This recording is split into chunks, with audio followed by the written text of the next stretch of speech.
Z Business Plus makes managing fuel easy. It's fee-free with choice benefits like 8 cents off every litre, every day, everywhere you need us. Sign up today for the 2022 CanStar Blue Best Small Business Fuel Card. Z is for New Zealand. T's and C's apply. Let's head across the Tasman, as we always do around this time Saturday afternoon. Catch up with our Australian correspondent, Adam Peacock, at codesports.com.au. Adam, good to have you back on the show. Good to have you back. In fact, you've been on the show, but you've been in Qatar for the last 2 or 3 weeks. So maybe we start there. You're back on home ground, if you like, over in Australia now. But how do you reflect back on your time in Qatar?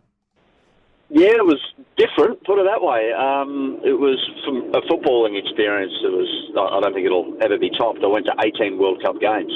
So it was, I don't think I'll ever do that again in one World Cup. I'll be lucky to do that cumulatively for the rest of my life, I reckon. So that was extraordinary. But in terms of a cultural and an eye-opening experience away from the football, it was very, very interesting.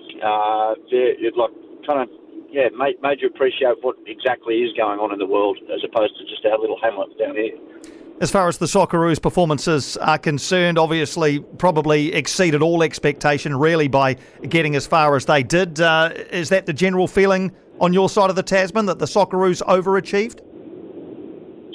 Yeah, definitely. And like if you go in and you say we were going to make a round of 16 and push Argentina all the way, absolutely would have gone, we'll take that. But out of it, it feels like there was a little bit left out there because of the last-minute madness and Garang Qual's save, the save by Emi Martinez on Garang Qual to stop it from going to extra time. But still, you can't begrudge what those guys did.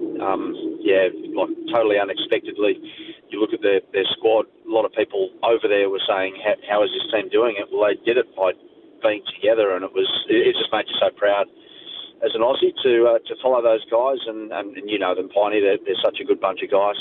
They're humble, all the guys who come through the A-League. There's no ego about them, and just so happy for them that this is going to further their professional careers. They deserve it. Yeah, we felt the same over on this side of the ditch as well. Another couple of matters around to chat about. David Warner, I see, won't be appealing his leadership ban. Doesn't want to drag his family through another media circus, he says.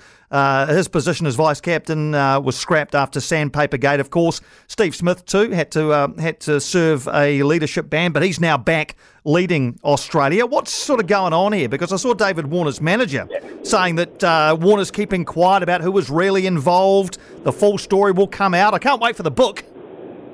Yeah, James Erskine's gone nuclear, and that was always... There were rumours that Warner was going to go nuts on this as soon as he retired or whatever, but that's been brought forward by just a horrible bit of mismanagement from Cricket Australia. And you hit the nail on the head right there.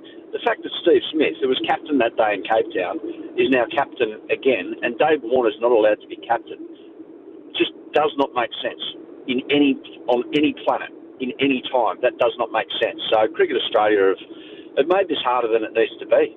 Basically, they've had independent committees and they've had, their code of conduct and going over that and going over this. Look, the guy served his time. He's made a mistake. He admits he made a mistake. You might not like David Warner for who he is or what he's about on a cricket field, whatever. But Steve Smith can captain and Dave Warner can't. That makes zero sense. So what's the outcome here, Adam? What will happen now? Will this have more chapters to be written? Will David Warner take a leadership role again with Australian cricket? What does the future hold here? David Warner will be fine in terms of what he does after cricket and the end of his cricketing career. Like he can go around the world and earn a lot of money, and he's a pretty good cricket brain. I'm sure he'll end up in commentary or media or coaching or something like that. It's just so dumb. Like, it's so avoidable, all of this, because now it puts it back after what James Erskine said. We're back to square one with what actually happened that day, when everyone, I think, was comfortable with moving on and never really get to the bottom of it, but whatever. But now it's back to square one. Now everyone wants to know again, did the bowlers know? Did other people in the field know? Did the coach know? Did any executives know? So it's ridiculous. It is just an absolute stuff-up of governance like you would not believe. And let's move on to something else which has raised a few eyebrows, and that's Eddie Jones, sacked as England rugby coach. What chance he turns up as part of the Wallabies coaching setup in the next little while? Well, it's the wish of many over here, to be brutally honest. I don't think they're fully in love with Dave Rennie. Look, I feel a bit for Rennie, and it's same for Michael Checker at the end of his reign. It gets back to the point that we don't have the depth that we need in Australian rugby. So then who gets the blame? Well, not the production line, or not the players, or not the organisation for setting up a youth structure that they do. Coach gets the blame. So, he's come up with some interesting decisions coaching-wise, Dave Rennie, in the last 12 months, but still, it looks like his name... He's severely under pressure, and now that there's Eddie available, and he doesn't have to serve out like the gardening leave of England. They said he can go and work anywhere.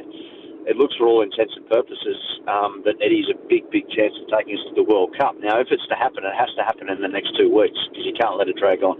Okay, well, we'll watch that space with interest as well. Lots happening on your side of the ditch, Adam. Thanks for keeping us up to date with it as always.